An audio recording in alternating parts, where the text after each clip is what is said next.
Hello बच्चों। तो in this video we will learn about querying using database, जिसमें हम सेलेक्ट स्टेटमेंट सीखेंगे all varieties of including distinct clause, where clause, member operator in order by clause, substring pattern matching and data updation and deletion. So we'll start with the syntax of select statement. तो select statement का syntax होता है select attribute 1, attribute 2, any number of attributes, you can give one or multiple, from table name and where condition. तो हम लोग जो database पे काम कर रहे हैं वो ऑफिस है हमारा, और इसमें हमारा एक टेबल है एम्प्लॉय। तो अगर हमको सारे कॉलम्स देखने हैं तो उसके लिए हमारे होता है select star from table name without any condition. तो हमारा टेबल नेम है एम्प्लॉय। तो ये हमारा डेटा है, इस पे ही हम ऑल द क्वेरीज रन करेंगे। इसमें हमारे 10 एंट्री है, उनका रिलेटेड डिटेल्स। तो अगर हमें इसमें से बस एक सपोज एम्प्लॉय नेम बस लिस्ट करना, नॉट ऑल, तो उसके लिए जो हमने अभी सिंटेक्स देखा, सेलेक्ट एट्रीब्यूट नेम, जो कि हमारा कॉलम नेम ही होता है, फ्रॉम टेबल नेम। और जब कंडीशन की ज़रूरत नहीं होती है, we don't need where clause.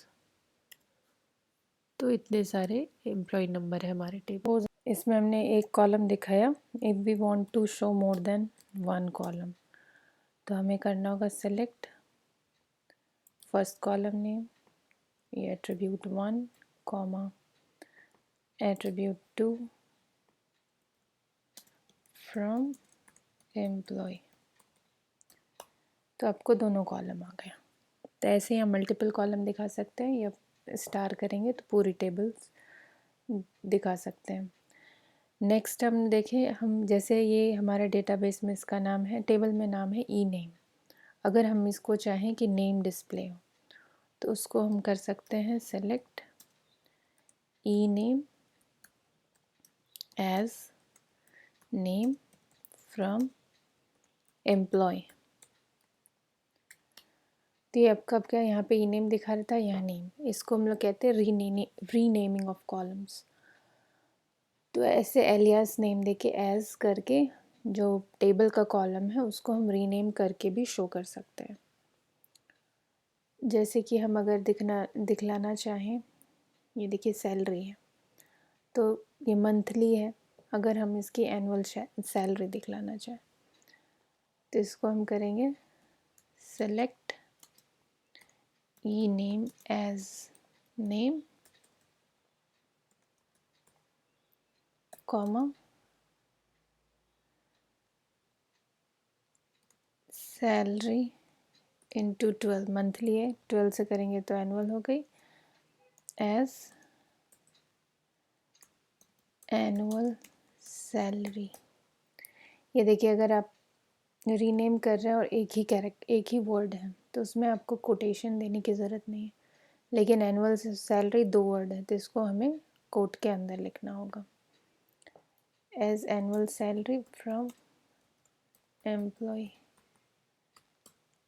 तो देखिए ये नेम आ गया, ये एनुअल सैलरी आ गई। टेबल में हमारा कॉलम था सैलरी का जो कि मंथली था, इसको हम ऐसे भी डिस्प्ले कर सकते हैं। तो नेक्स्ट हम देखते हैं डिस्टिंक्ट क्लॉज के बारे में। तो हमारा जो ये टेबल, इसमें डिपार्टमेंट आईडी है, तो 1 2 3 4 5 है, और एम्प्लॉय है, मतलब एक डिपार्टमेंट के अंदर आपके मल्टीपल एम्प्लॉय होते हैं। तो यहाँ पे डिपार्टमेंट आईडी रिपीट हुई है, मतलब डुप्लीकेट्स। अगर हम पूरे रिकॉर्ड को लिस्ट करना चाहें तो there will be department ID who is duplicated. तो अगर डिस्टिंक्ट क्लॉज का यूज़ करें तो हमें बस यूनिक वो डिस्प्ले करेगा। जैसे हम करें सेलेक्ट डिप, तो बस जैसे हम अगर उसके आगे हमें डिस्टिंक्ट लगाना होगा, फ्रॉम एम्प्लॉय। तो आपको बस D21435 आया। अगर हम ये डिस्टिंक्ट नहीं लगाते तो जितना हमारा है वो सारा डिस्प्ले होता लाइक दिस। तो इसमें 1 आपका रिपीट हुआ है, 2 रिपीट हुआ है। तो if you don't want repetition, wants distinct rows to be displayed, we use distinct clause.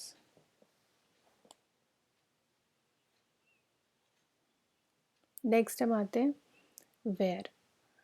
तो अभी तक हमने जितना भी देखा इसमें हमने कोई क्लॉज नहीं दिया।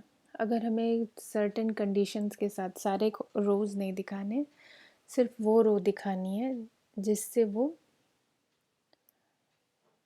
उस कंडीशन को फुलफ़िल करे, तभी वो रो दिखानी है।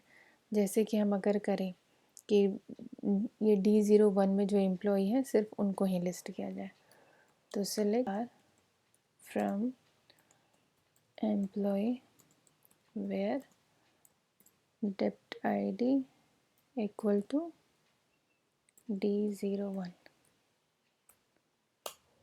तो ये सिर्फ 3 एम्प्लॉय है जो D01 में काम करते हैं। तो डिपेंडिंग अपॉन हमें अभी तो स्टार करने पे पूरा ही रिकॉर्ड दिखाता है।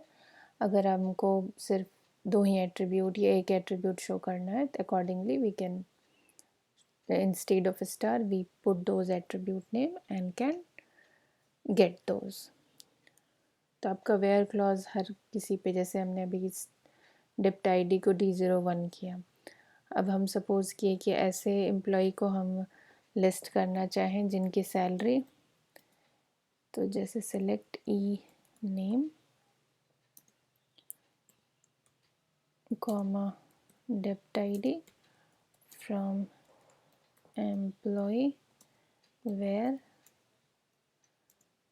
Salary greater than equal to 20,000 and salary less than equal to 50,000। तो यहाँ पे हम सिर्फ ई नेम और डिपार्टमेंट आईडी लिस्ट करेंगे किसकी, वैसे एम्प्लॉयज़ की जिसकी सैलरी 20,000 से बराबर या ज़्यादा हो बट 50,000 से कम या 50,000 हो। तो ऐसे 1 2 3 4 5 6 we can use where clause. Where में बहुत सारे होते हैं, जैसे आपने अभी देखा कि एंड से हम करने कर लिया कि इससे बड़ा हो लेकिन इससे छोटा हो, एंड करें। और बिटवीन का भी हम यूज़ कर सकते हैं। वैसे केस में हम करें select E name department from employ where salary between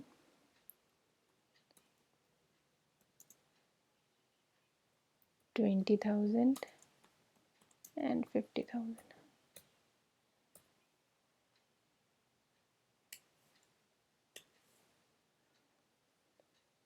तो ये आपका सेम हुआ। सपोज़ हमें ऐसे एम्प्लॉय को लिस्ट करना है जिसका नाम जोसेफ है, तो क्या करेंगे, सेलेक्ट EMP नेम, या सारा डिटेल भी कर सकते हैं, select star from employ where name E name equal to Joseph. तो ये जोसेफ की डिटेल आ गई। Now suppose we want to list the employee whose name is not Joseph, तो आपका एग्जैक्ट सेम क्वेरी होगा, बस वेयर के बाद आपका नॉट लग जाएगा। तो इससे जोसेफ के अलावा rest of the employee you can show. Here 105 Joseph is not listed, rest of are listed over here. तो दूसरा क्वेरी हम देखें कि हम वैसे सपोज हमारा क्वेरी है कि we want to list the employee whose department is D2, D02, D04 और D05। तो उसके लिए क्या करना होगा, select star from employ where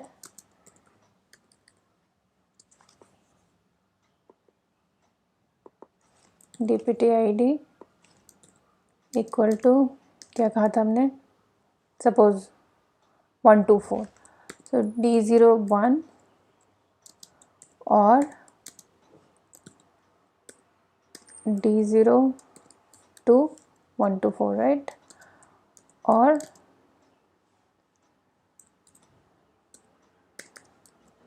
D04। तो ये आपका D2, D1 और D4 ये इसी 3 के एम्प्लॉय लिस्टेड हुए हैं। और सेम क्वेरी का लिखने का एक और तरीका है, select star from employ where DPT ID in, और ब्रेस के अंदर वो तीनों आप लिखते हैं, D01 comma D02 comma D04, you will get exact same output.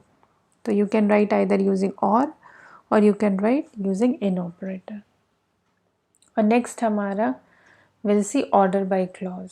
ये क्या है, आपका जिस ऑर्डर में आपने एंट्री किया सेम ऑर्डर में ये लिस्ट कर रहा है। If we want to change the order of जो हमारा रिज़ल्ट आ रहा है उसमें हम इस रो का ऑर्डर चेंज करना चाहें तो उसके लिए हम ऑर्डर बाय क्लॉज यूज़ करते हैं। तो करें select star from employ order by, किस कॉलम से हम इसे ऑर्डर करना चाहते हैं, सपोज सैलरी से, ऑर्डर बाय सैलरी। तो डिफ़ॉल्ट इसका होता है असेंडिंग ऑर्डर में। तो ये देखिए असेंडिंग ऑर्डर में ये लिस्ट कर दिया। पहले हमारा 10,000 के बाद था 60,000, तो 10,000 15,000 19,000 20, तो ये it listed in ascending order. अगर हमें डिसेंडिंग में चाहिए तो एग्जैक्ट सेम क्वेरी, यहाँ तक एकदम सेम है, उसके बाद आपको बस DESC लिखना है। तो ये आपका डिसेंडिंग ऑर्डर में होंगे। देखिए एग्जैक्टली उल्टा 60,000 50,000। नाउ हमारे ये रिकॉर्ड में आप देखें कि नल है क्योंकि हमने यहाँ पे बोनस में कोई एंट्री नहीं की थी। तो अगर हम कोई एंट्री नहीं करते हैं तो नल वैल्यू ऐसे लिख के आता है, और नल पे आप कोई भी ऑपरेशन करेंगे तो उसका रिज़ल्ट नल ही होगा। that will not suppose to give you something zero, null can't be treated as zero. तो उसके लिए हम अगर आपको दिखाना चाहें, जैसे select star from employ where bonus is null, तो it will list only those employees जिनके बोनस की एंट्री नहीं की हुई। तो इस क्वेश्चन को दोनों तरीके से पूछे जा सकते हैं कि जिनका बोनस नहीं है या जिनका बोनस नल है। In either case you have to use this query, मतलब अगर पास नहीं किया गया है तो it is suppose to be null. तो नल में हम कुछ भी ऐड करेंगे तो उसकी वैल्यू नल हो जाती है। Null can not be treated as zero. तो अगर हम टोटल सैलरी निकालना चाहें तो सेलेक्ट EMP नेम, EMP नहीं E name comma salary plus bonus as total salary from table का नाम विच इज़ एम्प्लॉय। तो देखिए ये 3 एम्प्लॉय थे जिनका बोनस नल था। नल प्लस 15,000 इट केम नल नल नल। ये हमें करेक्ट आउटपुट नहीं मिला इसका क्योंकि बोनस नहीं ऐड हुई। तो ये आइदर हम वेयर क्लॉज लगा के इन तीनों को स्किप कर दें और नल ऐड हो गया, इसका मतलब सैलरी तो किसी की नल होगी नहीं, बोनस नल रहा था, इसीलिए हमारा आउटपुट नल आया। तो इसीलिए हम जो भी ऑपरेशन करते हैं नल के साथ, the result will be null. I want to show you that. तो इससे हमें पता लगता है। नेक्स्ट हम करते हैं सब स्ट्रिंग पैटर्न मैचिंग। हमने अभी किया था कि ऐसे एम्प्लॉय को लिस्ट कर जिसका नाम जोसेफ हो, तो वो तो एग्जैक्ट नेम हो गया। सपोज़ कि हमें इस टाइप का चाहिए कि जिसका नाम किसी पर्टिकुलर लेटर से शुरू होता हो, सपोज़ के से शुरू होता, तो उसके लिए क्या करेंगे? तो उसके लिए हमारा होता है select star from employ where E name like K percentage. तो कृतिका, ये परसेंट का क्या मतलब होता है? ये इसमें repetition of the characters can be zero और मल्टीपल, मतलब के बाद आपका एनी नंबर ऑफ कैरेक्टर हो सकता है। तो आपको वही लिस्ट करेगा जो स्टार्ट आपका के से हो रहा हो। तो छोटा नाम हो, जैसे मान लीजिए कृष्णा हुआ, या फिर बहुत बड़ा नाम हुआ, what ever with the length of the string, it doesn't matter, बस स्टार्ट में के होना चाहिए, उसके बाद any number of characters, that could be zero. अगर किसी का नाम जस्ट के है तो वो भी लिस्ट करेगा यहाँ पे। और इसीलिए इसको हम घुमा के इसको यहाँ कर दें। सपोज एवरीथिंग इज सेम,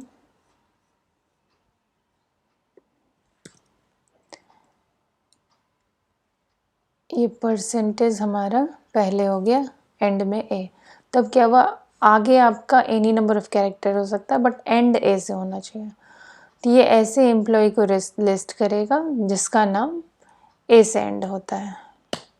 देखिए आलिया, कृतिका, सानिया, दरीभा, ये मेंशन दैट, ये मिस्टेक से सेम नेम एंट्री हो गया। तो बट ए से जो एंड होता है employ, we can use this while character for either start with some particular character or end with particular character। तो इसमें मैंने जैसे बताया percentage can be any number, either zero और मल्टीपल। सपोज हमने ऐसे लिखा, इसका मतलब क्या हुआ? ई एस होना चाहिए उस नाम में, उससे पहले एनी नंबर ऑफ कैरेक्टर्स हो सकता है, उसके बाद एनी नंबर ऑफ कैरेक्टर हो सकता है, मतलब सब स्ट्रिंग ई एस होना चाहिए। तो इसको अगर हम एग्जीक्यूट करें तो वर्जीसी ई एस इसमें आया, तो इट शोड दैट हमारा ई एस है यहाँ पे। इसको हम एस ई कर दें, S E,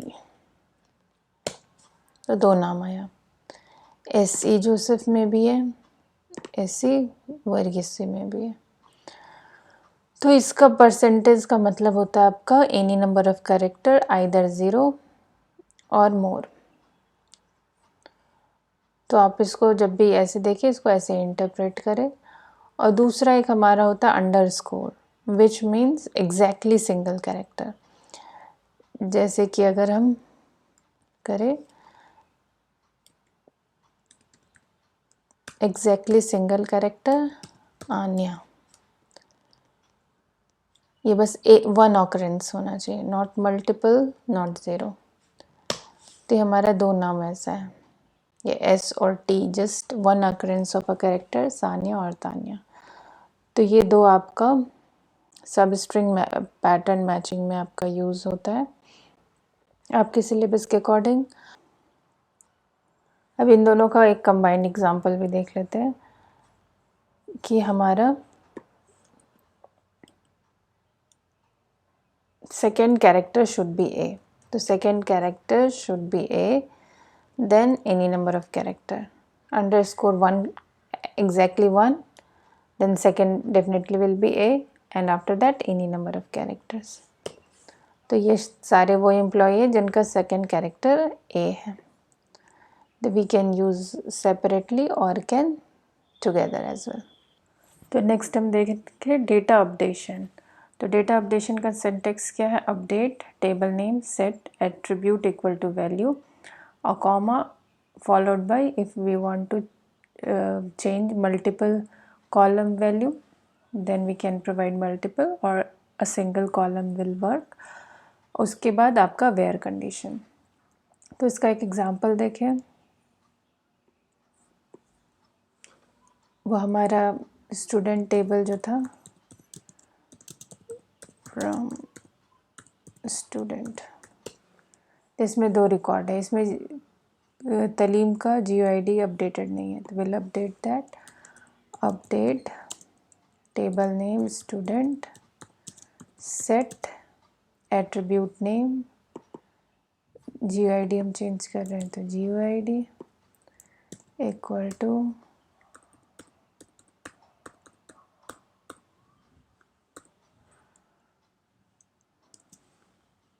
where roll number equal to 3। तब हम देखें इसको तो ये हमारा नल से अपडेट हो गया। और एक बात ध्यान रखने की है, ये जो हमारा update table name set attribute value where clause जो है, अगर हम वेयर क्लॉज नहीं देते हैं तो उस टेबल में जितनी भी रोज़ हैं सबकी GUID चेंज हो जाएगी। तो we have to be very careful, we should provide where clause, otherwise intentionally if we want to change then separate, but usually we don't do that। तो हमें where clause मेंशन करना होगा।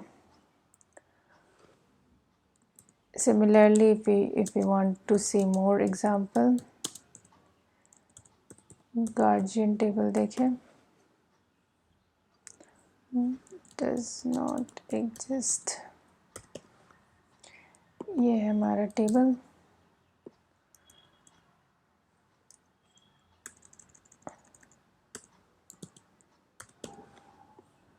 इसमें जैसे मान लीजिए हम ये अगर अपडेट करना चाहे, इसमें कोई नंबर प्रोवाइड करना चाहे तो सेम हमारा अपडेट स्टेटमेंट होएगा।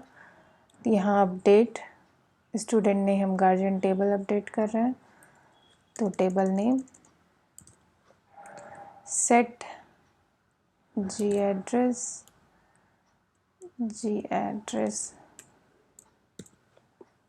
ये हम सेम एड्रेस देंगे, बस इसमें हम हाउस नंबर नहीं दिए थे तो will provide the house number.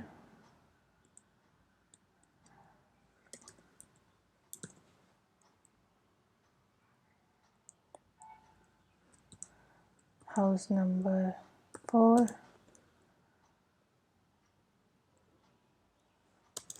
where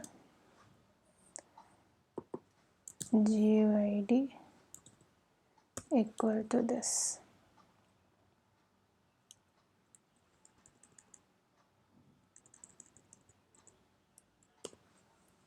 तो हमारा query okay, if will see तो हमारा एड्रेस अपडेट हो गया। अब डेटा डिलीशन का क्या होता है? डेटा डिलीशन का सिंटेक्स होता है delete from table name again where condition. तो हम अगर मान लीजिए ये वाला डिलीट करना चाहें तो will write delete from table name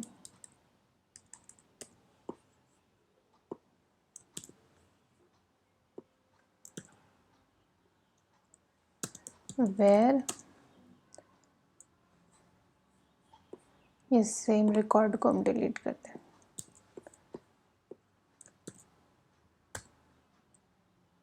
again foreign की कांस्टेंट होगा, हमारे स्टूडेंट टेबल में है तो will delete something from student table. Student delete from student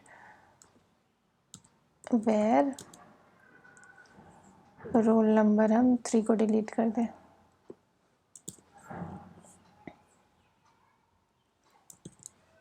equal to 3। 1 row affected, मतलब हमारी क्वेरी एग्जीक्यूट हो गई। देखिए हमारा एक रिकॉर्ड डिलीट हो गया। तो अगर आप डिलीट करना चाहें तो this is the syntax, delete from table name और वेयर कंडीशन। और सेम सिमिलरली जैसे आपका अपडेट में मैंने कहा था कि वेयर कंडीशन बहुत ज़रूरी है, otherwise whole row will be updated. Similarly delete में भी वेयर कंडीशन बहुत ज़रूरी है, नहीं तो whole row will be deleted.